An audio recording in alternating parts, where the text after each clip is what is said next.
Hello, this is Frank Fortunato with CATEX TV. Today is Thursday, October 6, 2011.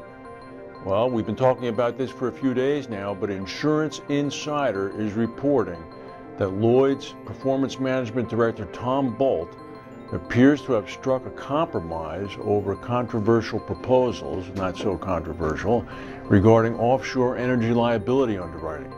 Mr. Bolt has been an incisive critic of offshore energy underwriting throughout his tenure at Lloyd's. He told the market back in July that he wanted to break out the liability section separately from the overall offshore package platform offerings.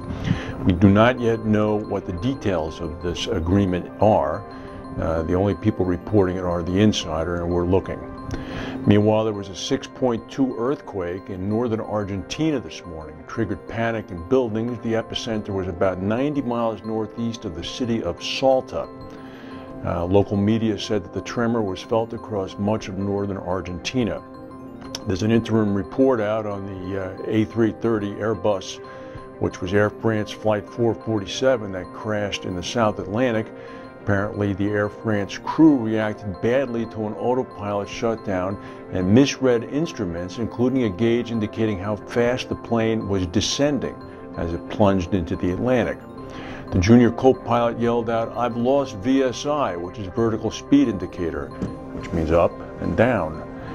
This is according to a recording. The instrument was in fact functioning normally, but it was immobilized at its lower limit because the plane was hurtling downward at 15,000 feet a minute. Can't get any lower than that. The flight was crashed after ice-blocked speed sensors shut down the autopilot back in June of '09. According to the report, the aircraft's stall went completely unnoticed by the crew, who made no reference to it.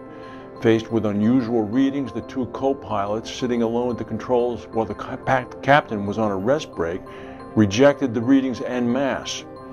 The criminal report also noted that the captain's failure to consider a detour around the bad weather, despite concerns repeatedly voiced by a co-pilot, questions some of his judgment, as well as his decision to take a break while the plane was entering the so-called intertropical convergence zone. The report said that it was not a safety-minded choice. Gallagher UK profits have dropped 22% in the last year as the company was hit by acquisition costs from the First City acquisition. The company is expecting a big uplift in 2011 as the Heath Lambert deal comes into line. Reacting to criticism in Europe of some of the big financial institutions being precariously financially shaky, Henri de Castries said that AXA is fine, that their balance sheet is robust at the end of September. Prime Minister Paula Cox from Bermuda is in New York City drumming up business. Also on the panel with her, a little bit ominously, was the Bermuda chairman of the National Youth and Gang Violence Task Force. He was there to lend his support for the trip, saying that any new business has to come with a social commitment to furthering the job market. Mahindra Insurance, which is part of a big Indian conglomerate, announced today that they've been awarded a reinsurance broker license. There'll be some more on that in the next few days. And of course, 56-year-old Steve Jobs died in California yesterday, finally of pancreatic cancer. Mr. Jobs had been ill for some time. We send our condolences to his family and to all Apple members. That's the news for today. If we have any breaking news, we'll come back and tell you. Thank you for watching.